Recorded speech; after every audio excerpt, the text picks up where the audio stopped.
y'all, it's your girl Brittany, and today I have somebody very legendary with me in my presence. Sisqo, what's going on? Hey, what's up, boo? How you doing? I'm doing good. All right. Okay, so much is going on with you right now. You just recently dropped a video to A-List with Waka Flocka. Yeah.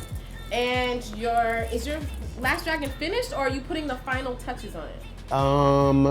Let's see. It's a couple of photos need some retouching, but for the most part, the music is done. I got like one other recall on a mix that a word came out a little too vulgar. So, but it's for the most part, it'll be ready for you guys on December 9th. Okay, fourth quarter madness. Turn up. Yeah. Yeah, so it's been what, like 8? A million years? 8 years since your last album? Since my last solo, I think it's more than that. More like 10. Really? Closer to 10 years since my last. 2004? It was 2003 was Drew Hill. Okay. So it's more like maybe 12 years. Okay. Does it seem like that long ago? Nah, cause ever since my last solo project, I've been both going back and forth with my solo live shows as well as live shows with the group. Right. So I never stopped working, just was working in a different avenue. So this is actually my first foray back into, I guess, the mainstream with a new studio album. Okay, so over the past few years, we've seen like artists like Chris Brown and like Tyga and like so many different other artists in the mainstream dyeing their hair. But you were like the first person to ever do it. Like the blonde guy. The blonde. You had blue hair at one point. Blue, blonde, red. Silver, red. Silver, yeah. How do you feel about them kind of like, you know what, like you doing it and that giving them kind of the confidence to like, I can pull this off. Like Sisqo used to do it and bagged all the females. And It's all. I'm flattered when I see that I have some kind of influence on the younger artist that's out right now.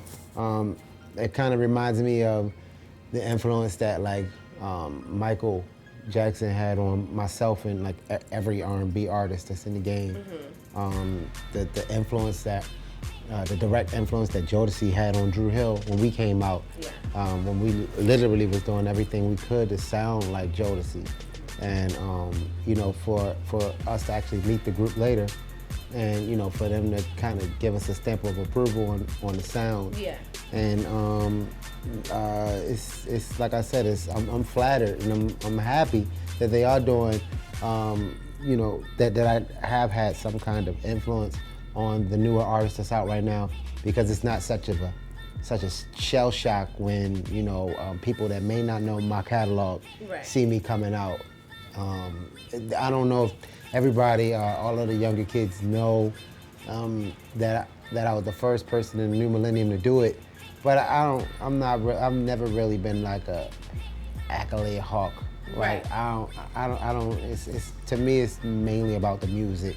So it's like as long as you bring it back to the music, I think that's the way you know, sustain yourself. I was thinking about like when I mentioned Michael. If you realize, whenever we would imitate Michael, and when I say we, I mean like me and Usher and you know, Justin Timberlake, Chris Brown.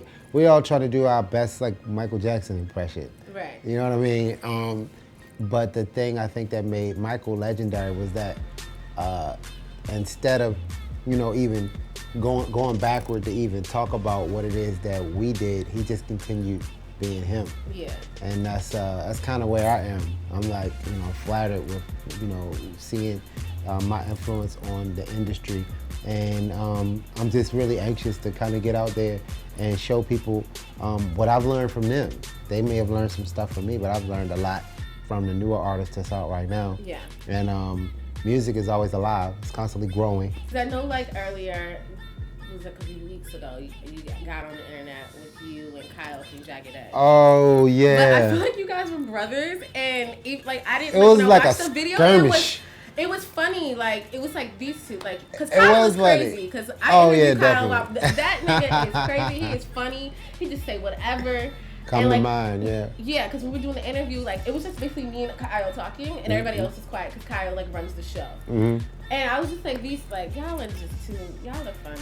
It was definitely more of a skirmish. It wasn't, I wouldn't even call it a fight. The fight to me is, somebody throwing hands. Yeah, y'all and were just wrestling. It was, it's, the kind of thing that happened, like if you're from the inner city. And I can't remember what we were talking about, actually. But I do know we were, like, kind of talking, like, directly after it. Yeah. And, that means it wasn't. If you can't remember what you guys are fighting about, that means it wasn't serious. It wasn't. I can't even say it was a fight. It actually looked more serious than it was. Yeah.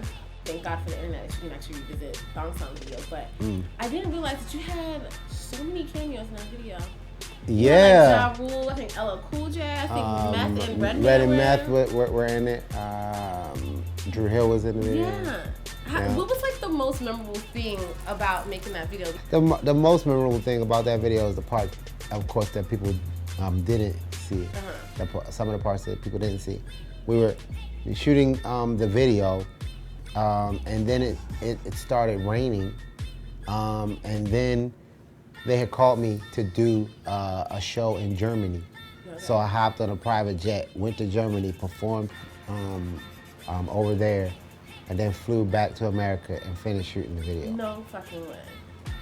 And it felt like one day because when we left America, it was daytime. When we got there, it was daytime. And then we came back, it was daytime. So it felt like one day. So obviously you're working on your new album. Correct. What about, a new Drew Hill album? Oh, definitely. Okay. Definitely. As a matter of fact, if you notice, like when I'm with Drew Hill, I normally don't talk too much about what I'm doing solo. Right. I do my best. I don't mind doing it the other way. Talking about Drew Hill with my stuff. We're actually in talks to do our album for 2016. Okay. Which will be our 20th anniversary. Yes. So it's like I said, everything's about timing. Right now is my album, so don't not get my album and hold out for Drew Hill. No, you have plenty my of time. album is definitely a culmination. It's the third album in the trilogy. First album was Unleash the Dragon. Second one was Return the Dragon. This one is Last Dragon. It's the last piece of the puzzle, last piece of the trilogy. And it's just me as an artist expressing myself and the journey that I've had thus far. So. Okay, so you've over the years collaborated with so many different artists and great artists at that. Lil Kim, DMX, there's just so many people. When was like the last time you spoke to DMX? Dude, last time I spoke to DMX was the first and last, was it?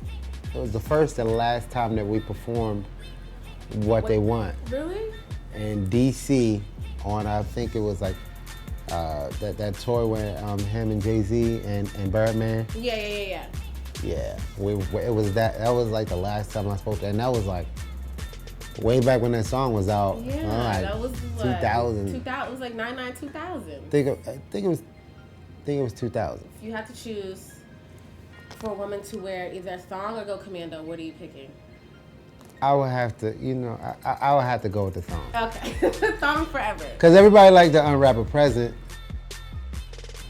This is Global Grind TV. I'm Sisqo, and that's what you're watching.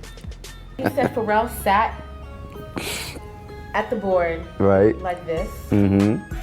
Pick me up on a helicopter and take me to, no, I don't know.